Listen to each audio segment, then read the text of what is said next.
Hello people, एक बार फिर से आप सबका स्वागत है एमएस कोचिंग के अपने चैनल पर। तो आज हम मोस्ट इम्पोर्टेंट क्वेश्चन आंसर की सीरीज़ में आज हम पढ़ेंगे ब्रिक्स के बारे में। यानी कि ब्रिक्स जो दोस्तों टॉपिक है वो आएगा आपका पॉलिटिकल साइंस डिसिप्लिन के सब्जेक्ट में। इस जो क्वेश्चन पेपर का नाम है दोस्तों वो है अंडरस्टैंडिंग ग्लोबलाइजेशन। ठीक है दोस्तों, वो है अंडरस्टैंडिंग ग्लोबलाइजेशन। ये बीए प्रोग्राम वालों के लिए है जो 6th सेमेस्टर में अभी आए हैं, जो उसके एग्ज़ाम देंगे 6th सेमेस्टर के। एसयूएल और एनसीवीएफ दोनों के लिए ही इम्पॉर्टेंट है। आप देख सकते हैं जो प्रीवियस ईयर क्वेश्चन पेपर है उसमें भी ब्रिक्स पूछा गया है। अगर आपने प्रीवियस ईयर क्वेश्चन पेपर नहीं देखा है तो मैंने लिंक डिस्क्रिप्शन में मेंशन कर दिया है, वहाँ से आप चेक कर सकते हैं। ठीक है दोस्तों, तो वीडियो स्टार्ट करते हैं। तो ब्रिक्स पर टिप्पणी कीजिए। तो सोवियत संघ के विघटन और शीत युद्ध की समाप्ति के बाद बदलती हुई वैश्विक राजनीतिक और आर्थिक व्यवस्था से ही न केवल नई चुनौतियों का उदय दिखा बल्कि नए बहुपक्षीय मंचों का निर्माण भी दिखाया। यानी कि बोला जा रहा है जैसे ही शीत युद्ध खत्म होता है दोस्तों 1991 में, जब सोवियत संघ का विघटन हो जाता है तो क्या होता है दोस्तों, नई नई आर्थिक शक्तियों का उदय होता है। जैसे कि अमेरिका तो एक पूंजीवादी देश में एक सबसे ताकतवर महाशक्ति बन गया, लेकिन नए बहुपक्षीय मंचों का भी निर्माण उसमें दिखाई देता है। तो ब्रिक्स का गठन कब होता है दोस्तों, 21वीं सदी में भारत और अन्य विकासशील देशों के बीच आपसी सहयोग बढ़ाने के लिए किया गया था। ब्राज़ील, रूस और भारत और चीन ब्रिक्स शब्द पहली बार 2001 में गोल्डमैन, जो मुख्य अर्थशास्त्री थे, द्वारा अगली आधी सदी में वैश्विक आर्थिक सुधारों की भविष्यवाणी करने के लिए एक अभ्यास के संदर्भ में गढ़ा गया था। तो दोस्तों जो पहले जो ब्रिक्स है ना दोस्तों, पहले ब्रिक हुआ करता था, ये पहले ब्रिक हुआ करता था। ठीक है दोस्तों, और ये 2001 में गोल्डमैन द्वारा ये शब्द दिया गया था 21वीं सदी के लिए। यानी कि भारत जैसे विकासशील देशों का समूह इस ब्रिक में शामिल होगा। 24 दिसंबर 2010 को ब्रिक के अध्यक्षों के बीच एक समझौते के बाद दक्षिण अफ्रीका को फोरम में शामिल होने के लिए आमंत्रित किया गया था और इस तरीके से क्या हुआ, ब्रिक्स का जन्म हुआ। ठीक है दोस्तों, 24 दिसंबर 2010 को जब साउथ अफ्रीका भी इसमें शामिल हो गया तो ये ब्रिक्स बन गया। पहले ये ब्रिक हुआ करता था। तो दोस्तों जैसे कि ये ब्रिक्स है, ठीक है दोस्तों, ये पहले ब्रिक था तो अब क्या हो गया है दोस्तों, ये ब्रिक्स हो गया है। तो इसमें कौन कौन शामिल है दोस्तों, सबसे पहले है ब्राज़ील, रशिया, इंडिया, चाइना और साउथ अफ्रीका। ठीक है, ये 5 हमारे देश इसमें शामिल है। इनके नाम के आधार पर ही इसका नाम रखा गया है ब्रिक्स। ठीक है, आगे बढ़ते हैं। ब्रिक्स के उद्देश्य क्या क्या है। विश्व व्यवस्था में अमेरिका और पश्चिमी देशों के प्रभुत्व को चुनौती देना और एक न्याय संगत और संतुलित विश्व की व्यवस्था स्थापित करना। ठीक है दोस्तों, मतलब कि पश्चिमी देशों के लिए मुख्य रूप से बनाया गया, अमेरिका जैसे देशों के लिए उसके प्रभुत्व को चुनौती देने के लिए ब्रिक्स बनाया गया है। बहुपक्षीय प्रकृति की विश्व व्यवस्था स्थापित करना, यानी कि ऐसा नहीं है कि बस एक ही ताकतवर महाशक्ति हो। जैसे कि अमेरिका, विश्व में क्या होनी चाहिए, बहुत सारी महाशक्तियाँ होनी चाहिए, अलग अलग बहुपक्षीय होनी चाहिए। यानी कि विभिन्न क्षेत्रों में सदस्य देशों के बीच पारस्परिक लाभ और सहयोग को बढ़ाना। यानी कि जो इस क्षेत्र में, मतलब कि ब्रिक्स में जितने भी देश हैं उनके पारस्परिक लाभ को बढ़ाना और सहयोग को बढ़ाना।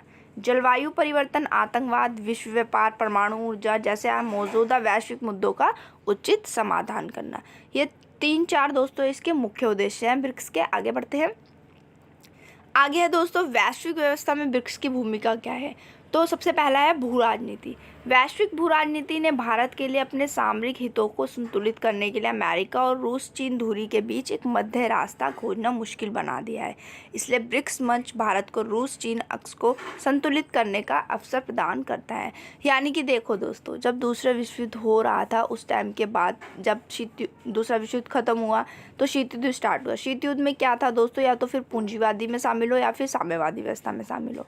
लेकिन भारत ने क्या अपनाया था दोस्तों, गुटनिरपेक्षता अपनाया था। दोस्तों भारत क्या होता, बीच में फंस गया था। तो बहुत सारे देशों से उसकी, अगर वो रूस में शामिल हो जाता तो अमेरिका से नहीं बनती, अगर अमेरिका में शामिल हो जाता तो रूस से नहीं बनती।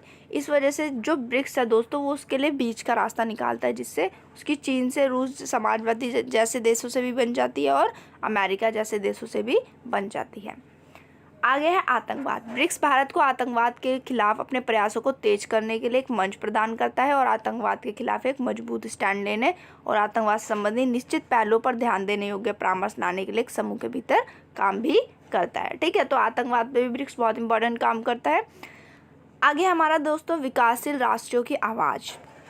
जैसे जैसे पश्चिमी देश विश्व व्यापार संगठन से लेकर जलवायु परिवर्तन तक के मुद्दों पर चुनौती उठाते हैं, विकासशील देश इन नीतियों के हमले से अपंग हो रहे हैं। हाल के दौर में ब्रिक्स विकासशील देशों या दुनिया भर में दक्षिण की आवाज़ के रूप में उभरा है और विकासशील देशों के अधिकारों की रक्षा करने में महत्वपूर्ण भूमिका निभा रहा है। ठीक है दोस्तों, जैसे कि आपने देखा ही होगा जितने भी इम्पॉर्टेंट ये जो जैसे WTO हो गया, IMF हो गया, इस पे जो ज़्यादातर जो नेतृत्व होता है, लीडरशिप होती है, इसकी अमेरिका या फिर विकसित देशों के पास होती है और विकासशील देशों के पास ऐसा कुछ नहीं होता। इस वजह से क्या होता है दोस्तों, ये लोग क्या हो जाते हैं, गरीब के गरीब ही रहते हैं और विकास इनका चलता रहता है, विकासशील रहते हैं ये। तो इस तरीके से क्या है, ब्रिक्स ने क्या इंपॉर्टेंट भूमिका निभाई है इसमें। ब्रिक्स क्या कर रहा है, तेज़ी से दिखा रहा है कि हाँ, कि जो विकासशील देश है वो उनमें भी क्या है, एक तरीके से वो भी आगे बढ़ सकते हैं। ठीक है, तो अगर ये आपस में ग्रुप बना के चलेंगे तो क्या होगा, आगे आने वाले टाइम पे जो पश्चिमी देश हैं उनको भी चुनौती दे सकते हैं। जैसे कि अमेरिका हो गया, कनाडा हो गया, ये सारे देश जो है इनको भी चुनौती दे सकते हैं। आगे है दोस्तों उपलब्धियां और चुनौतियां, यानी कि जो ब्रिक्स है उसकी क्या क्या उपलब्धियां हैं और क्या क्या चुनौतियां हैं। ब्रिक्स विश्व की कुल भूमि क्षेत्र का 25% और जनसंख्या का 41% प्रतिनिधित्व करता है। यानी कि ब्रिक्स में जितनी जनसंख्या आती है वो है 41% और जो क्षेत्र घेरता है वो है 25%। ब्रिक्स 5 बड़ी अर्थव्यवस्थाओं का समूह है, 5 सबसे बड़ी अर्थव्यवस्थाओं का समूह है जिसमें भविष्य में विकास की संभावना है, लेकिन अभी जो विकास है वो बहुत धीमी गति से हो रहा है। अर्थव्यवस्थाओं से यह उम्मीद थी कि कुछ दशकों में वह भी पहले स्थान पर होंगे। इन उपलब्धियों के बावजूद इन देशों के बीच सहयोग बड़ी चुनौती बढ़ाने की है। अभी तक बहुपक्षीय सहयोग की प्रक्रिया आगे नहीं बढ़ी है। देशों के बीच न सिर्फ आपसी रणनीतिक विवाद बल्कि संबंध भी सौहार्दपूर्ण नहीं है। उदाहरण के लिए चीन और भारत के बीच सामरिक संघर्ष हमेशा रहता है। इस प्रकार की प्रतियोगिता संगठन की प्रभावशीलता को कम कर सकती है।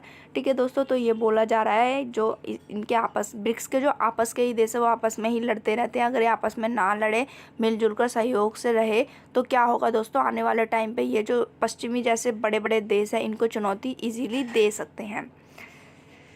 तो दोस्तों दुनिया की 5 उभरती अर्थव्यवस्थाओं का यह समूह जिसने विकास की पूरी संभावना है, भविष्य में यह भी उम्मीद है कि यह अर्थव्यवस्था पहले स्थान पर होगी। प्रारंभ में ब्रिक्स का उद्देश्य संतुलित विश्व व्यवस्था स्थापित करने के लिए पश्चिमी देशों और अमेरिका के प्रभुत्व को कम करना था, लेकिन अब क्या है, इसलिए ब्रिक्स ने आर्थिक मुद्दों पर ध्यान केंद्रित किया।